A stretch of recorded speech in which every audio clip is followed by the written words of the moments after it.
बिस्मिल्लाहिर्रहमानिर्रहीम। The blank page official में आपको खुशामदीद कहते हैं। अगर आप नए हैं इस चैनल पर तो सब्सक्राइब ज़रूर करिएगा और बेल आइकन को प्रेस करना ना भूलिएगा।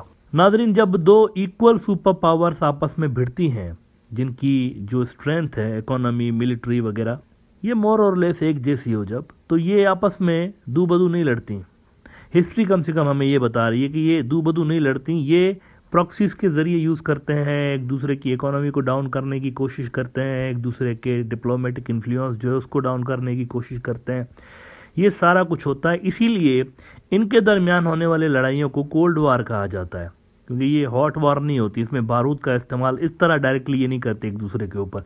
इनके इत्तेहादी जो होते हैं या इनकी जो प्रॉक्सीज होती हैं वो ज़रूर एक दूसरे के ऊपर बारूद बरसाते रहते हैं, लेकिन ये दो मुल्क जो होते हैं सुपर पावर्स, वो आपस में एक दूसरे पे बारूद नहीं फेंकते, उस तरह से वेपन्स यूज़ नहीं करते। अब एक कोल्ड वार तो हमने देखी 1970s में, 80s में, और ये सब उसके बारे में तो हमें पता है। लेकिन कोल्ड वार में दो स्पेशल कैरेक्टरिस्टिक्स होते हैं कोल्ड वार के। एक तो ये होता है कि इसके अंदर हमेशा, जब भी कोल्ड वार होगी ना, हमेशा इसके अंदर धड़न तख्ते बहुत सारे होंगे। मुख्तलिफ मुल्कों के अंदर बैठे बिठाए गवर्नमेंट्स गिर जाती हैं और बन जाती हैं। वो जो डिप्लोमेटिक इन्फ्लुएंस बढ़ाने की बात मैंने की, तो कोल्ड वार 1 के अंदर हमें नज़र आया। अमेरिका ने मिसाल के तौर पर कोई 3 दर्जन मरतबा गवर्नमेंट्स गिराने की वहाँ पर अटैम्प्ट की थी कोल्ड वार 1 के अंदर, ये जो सोवियत यूनियन के साथ थी। तो कोल्ड वार्स में गवर्नमेंट्स गिराना और बनाना एक कैरेक्टरिस्टिक रहा है। दूसरा इसका एक डेंजरस कैरेक्टरिस्टिक होता है और वो है असैसिनेशंस। इसके अंदर कत्ल व गारत बहुत ज़्यादा होती है, हाई प्रोफाइल कत्ल जो होते हैं वो बहुत होते हैं इसके अंदर। मैं आपको मिसाल दे सकता हूँ, कोल्ड वार 1 के अंदर हमने बेशुमार ऐसे सीन देखे थे। फॉर एग्जांपल अफ़गानिस्तान के अंदर, मैं अफ़गानिस्तान का मिसाल आपको देता हूँ।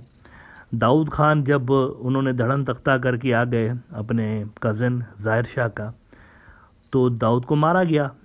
दाऊद नेचुरल डेथ नहीं मरा था, दाऊद को कत्ल किया गया था। उसके बाद जिन्होंने दाऊद को मार के और सवर रिवोल्यूशन के ज़रिए अफ़गानिस्तान पे इक़्तिदार हासिल किया, 2 बंदों का ग्रुप था, हफीज़ुल्लाह अमीन और तराकी साहब। अच्छा, हफीज़ुल्लाह अमीन ने बाद में तराकी को मारा और हफीज़ुल्लाह अमीन को सोवियत यूनियन ने मार दिया। यानी असैसिनेशंस बहुत ज़्यादा होती हैं इसके अंदर। उसके बाद हफीज़ुल्लाह अमीन की जगह पे बब्र करमल को लाया गया था, लेकिन बब्र करमल फ्लॉप हो गया। फिर नजीबुल्लाह को लाया गया, नजीब भी मारा गया। तो कोल्ड वार्स के अंदर अक्सर असैसिनेशंस जो होती है ना, वो होती रहती हैं, ये नॉर्मल सी बात है। अच्छा, अफगानिस्तान के अंदर जो कोल्ड वार चल रही थी उसके अंदर तो ये जो तराकी साहब थे, उनकी कत्ल का तो बड़ा अजब सा मिस्टीरियस किस्म का मामला था। वो मैंने वैसे अपनी बुक के अंदर भी लिखा है, blood borders the future map of Asia post US China cold war. ज़रूर पढ़िएगा, इसकी लिंक मैंने नीचे डिस्क्रिप्शन में दी हुई है, जहाँ से आप ले सकते हैं ये बुक। उसके अंदर मैंने डिटेल लिखी है कि हफीज़ुल्लाह अमीन ने कैसे कत्ल किया था तराकी को। हफीज़ुल्लाह अमीन ने इक़्तिदार पे जब कब्ज़ा कर लिया तो उसके जो किराए के कातिल थे, उन्होंने तकिया होता है ना जिस पे आप सर रख के सोते हैं, उसके ज़रिए कत्ल किया था तराकी को। और वो तराकी प्रिजन में था उस वक्त, तो प्रिजन के अंदर ही उन्होंने उसको धबड़दूस कर दिया था। तो ये कोल्ड वार की बड़ी अगली और बदशक्ल किस्म की रियलिटीज़ होती हैं। धड़म तख्ते होते हैं और कोई किसी का नहीं होता। मतलब इसके अंदर जो है ना, लॉयल्टीज़, बिट्रेयल, ये सारा कुछ होता रहता है इसके अंदर। अब एक कोल्ड वार इस वक्त भी चल रही है अमेरिका और चाइना के दरमियान, और इस वक्त की जो कोल्ड वार है ना, इसके अंदर धड़म तख्ते तो हो ही रहे हैं।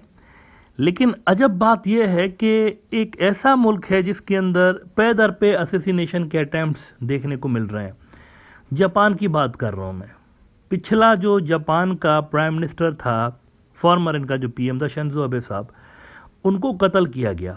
मिस्टीरियस हालात में, पुरस्रार हालात में कत्ल किया गया। आलाए कत्ल जो था, वेपन जो था कत्ल का, वो भी अजीबो गरीब किस्म का, अजीबो गरीब किस्म की गन थी। क्योंकि जापान में गन्स इस तरह आम तौर पर अवेलेबल नहीं होती, गन्स के वेपन्स भी नहीं होते, तो वहाँ पर इस तरह गन मुल्क के अंदर लेकर आना एयरपोर्ट्स के जरिए कहीं से भी पॉसिबल नहीं है।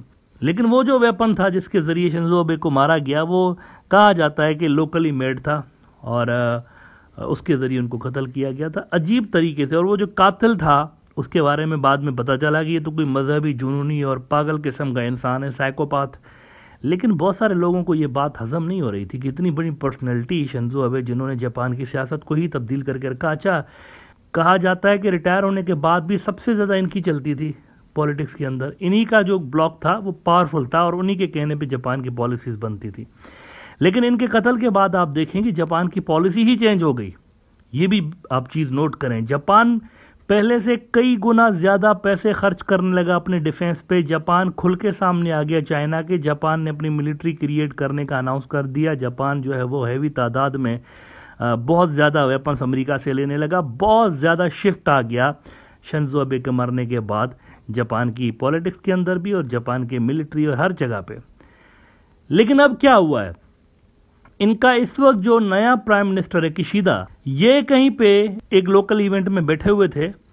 इनके ऊपर भी असैसिनेशन अटेम्प्ट हुई है प्रॉपर। इनको भी कत्ल करने की कोशिश की गई है। तो बैक टू बैक ये दूसरे प्राइम मिनिस्टर थे जिनके ऊपर कत्ल का एक प्रॉपर अटेम्प्ट हुई है। पहला वाला जो था बेचारा वो तो वफात पा गया, वो तो उनका तो इंतकाल हो गया, ये बच गया खुशकिस्मती के साथ। हिंदुस्तान टाइम्स को मैं यहां पर कोट कर देता हूं। ये कहते हैं कि Japan PM targeted with smoke bomb एवेक्यूएटेड after assassination attempt. Proper हमला हुआ, इनकी तरफ एक बॉम्ब फेंका गया, लेकिन इनकी जो सिक्योरिटी पे तैनात लोग थे उन्होंने इनको बचा लिया और सेफ मकाम पे ले गए। तो बड़ी ही इंटरेस्टिंग जो है वो रीजन के अंदर डेवलपमेंट्स ये हो रही हैं हमारे इस एशिया के रीजन के अंदर।